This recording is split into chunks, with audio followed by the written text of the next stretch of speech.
साल था 1888, जगह था इंग्लैंड का लंदन शहर।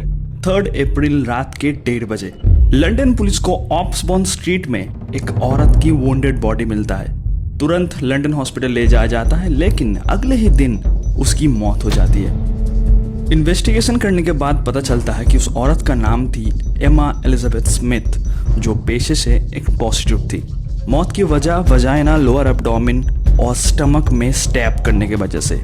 इस केस ने एज सच कुछ इम्पैक्ट तो क्रिएट नहीं किया, लेकिन ज़रूर लंदन की हिस्ट्री में एक हॉरिफाइंग मर्डर स्टोरी की शुरुआत की। The story of Jack the ripper.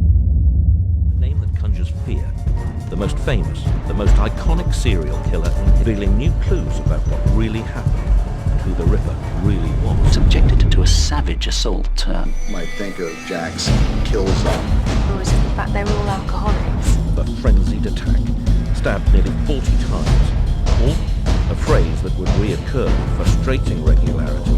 3 or 4 similar cuts running downwards. It explains why, today, his name has become a legend.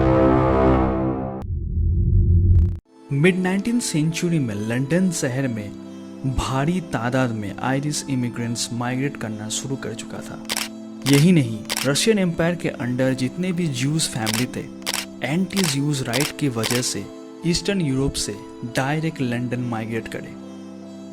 एक रिपोर्ट के मुताबिक 80,000 के करीब पॉपुलेशन ग्रोथ दिखाई दिया लंदन और लंदन के ईस्टर्न साइड में। इतना लार्ज स्केल माइग्रेशन की वजह से naturally robbery, violence, alcohol dependency, ये सब आम बात हो चुका था। औरतों को सरवाइव करने के लिए प्रोस्टिट्यूशन चुनना पड़ा।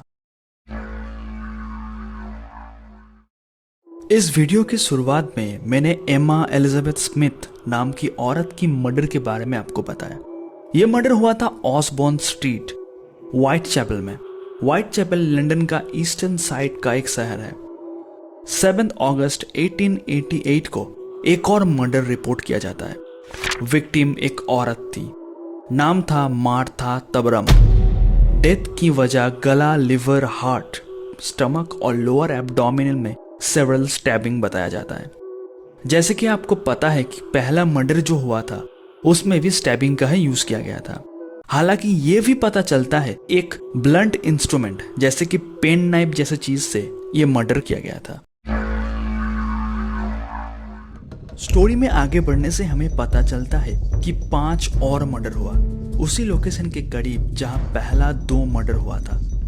इस 5 मर्डर को एक साथ कैनोनिकल 5 बोला जाता है।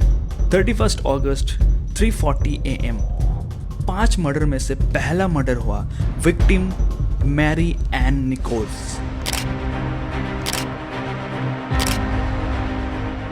निकोल्स की बॉडी डिस्कवर करती है मिसेस एमिली हॉलैंड नाम का एक औरत, जिनका ये क्लेम था कि विक्टिम उनके साथ ही एक अपार्टमेंट में बेड शेयर करती थी और 1 घंटे पहले ही निकोल्स व्हाइट चैपल रोड की तरफ गई।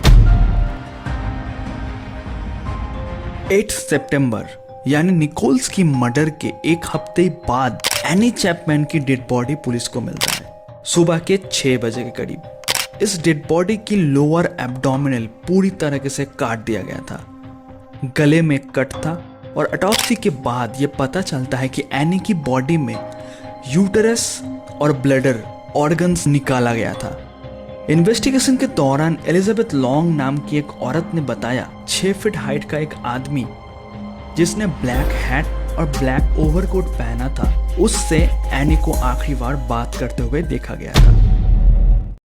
30 सितंबर, इस दिन 2 और लड़की एलिजाबेथ स्ट्राइट और कैथरीन एडवर्ड्स की डेड बॉडी बरामद की जाती है। दोनों की बॉडी से ही कुछ ना कुछ ऑर्गन मिसिंग था।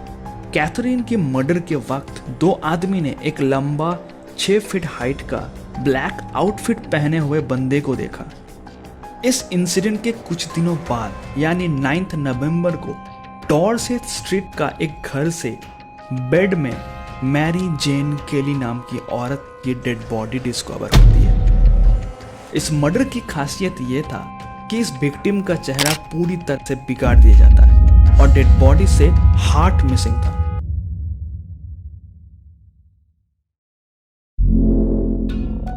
इन्वेस्टिगेशन के दौरान पुलिस को बहुत सारे नए फैक्ट और मर्डर पैटर्न समझ में आए, जैसे कि सब मर्डर में गले का काटना या फिर बॉडी पार्ट को ले जाना, लोअर एब्डोमिन में स्टैब, ये सब चीजें शामिल थी।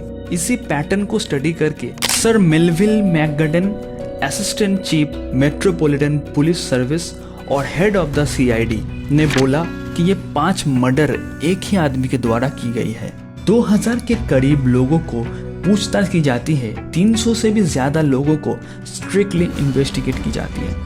पुलिस को यह विश्वास था कि जो मर्डरर है वो अपर क्लास सोसाइटी का आदमी होगा, जैसे कि teacher, doctor, physicist, artist.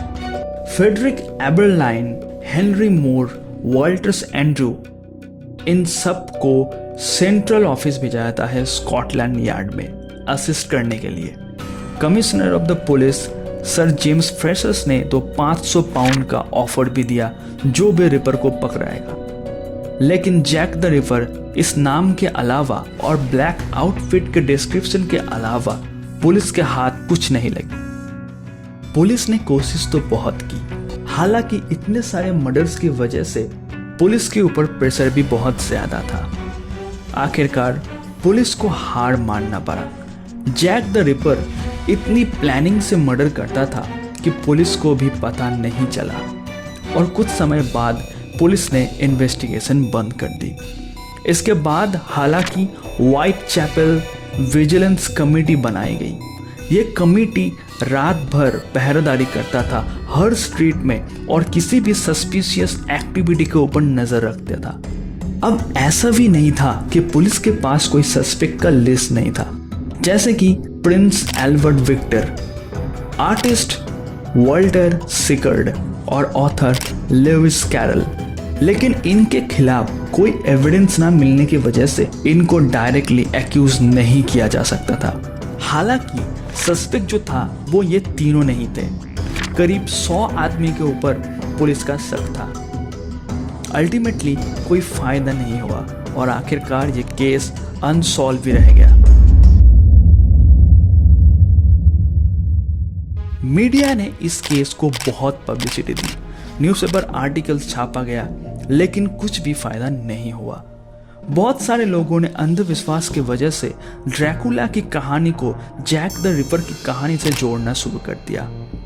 Dracula की स्टोरी तो आप जानते ही हैं, वैम्पायर जो ब्लैक ड्रेस ब्लैक हैट में लोगों का खून पीता था।